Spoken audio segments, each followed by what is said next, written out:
Oh, hey guys. Um, so without a space scientist, there would be no satellites. And without satellites, there would be no, not only less accurate weather reports, but there would be no cell phones.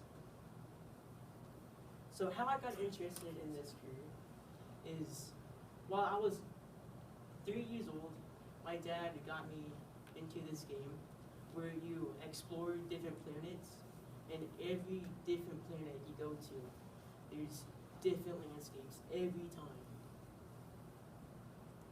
So a space scientist is a person that designs space pods, and they like there are different types of space pods that they launch into space, like orbiters and rovers, like the ones they put on Mars, and so on.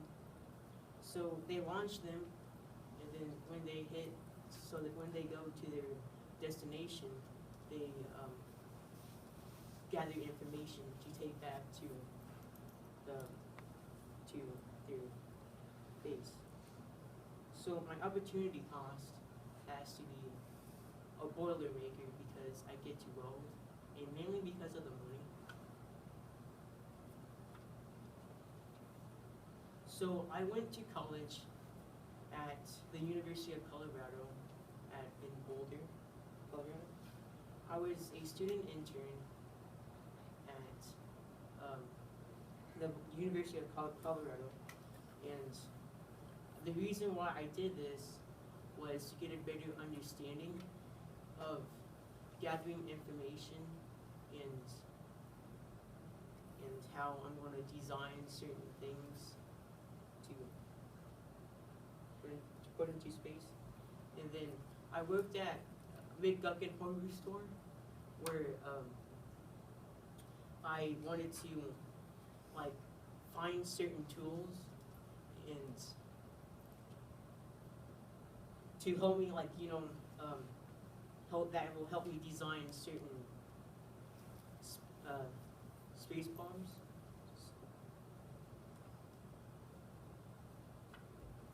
So my career choices were space scientist, boilermaker, and astronomer. Basically, an astronomer and space scientist is the same thing, but astronomers use more of a telescope than they do with space bombs. So, which I won't really want to do a space bomb because it has more steps than to just look through a telescope. So my housing on my pie chart is 15%.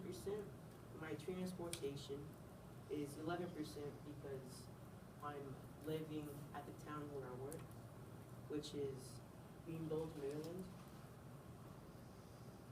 And my taxes is 30% because I really have a high-paying job, which is $70,000 a year, and $5,833.33 a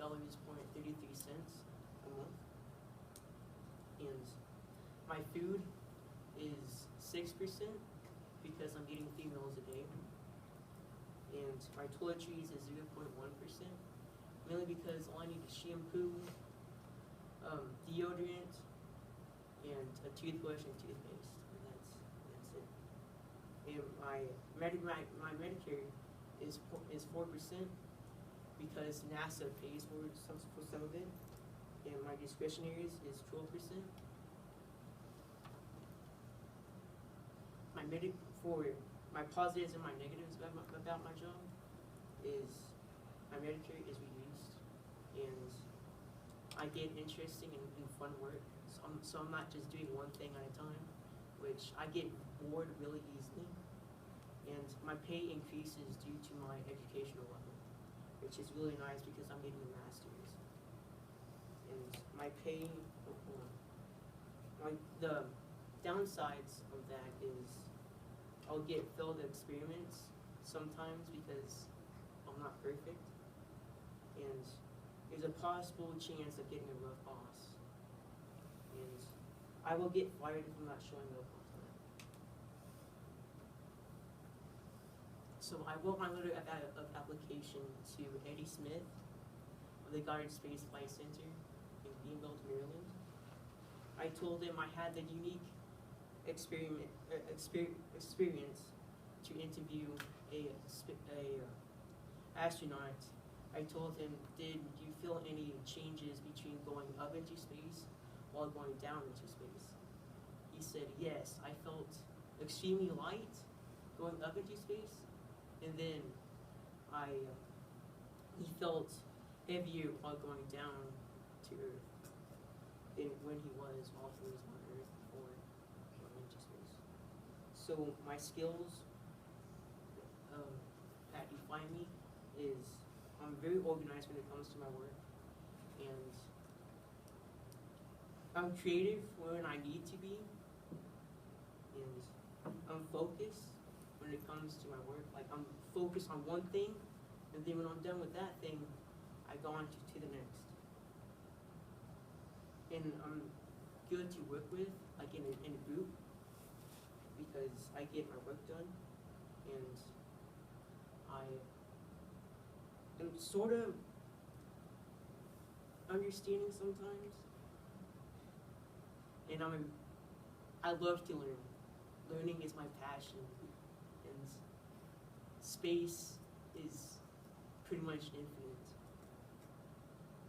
And my trade-offs are I would spend a lot less time with my family due to my work, and I will have to bring home food for my family to go out to a restaurant or a fast food place and bring it back to my family. And if I happen to get a field experiment, I will have to pay for the cause,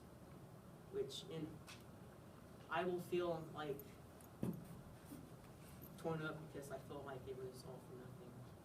And my websites or www.nasa.com. So it explains the degrees I need to get, and jobs.lovetoknow.com tells what it is to know about my job, and study.com tells what they do at my job. And living.org is basically the same thing, and STEAMGeorgia.org tells what career fields fall into space and science, like astronomy. Do you guys have any questions?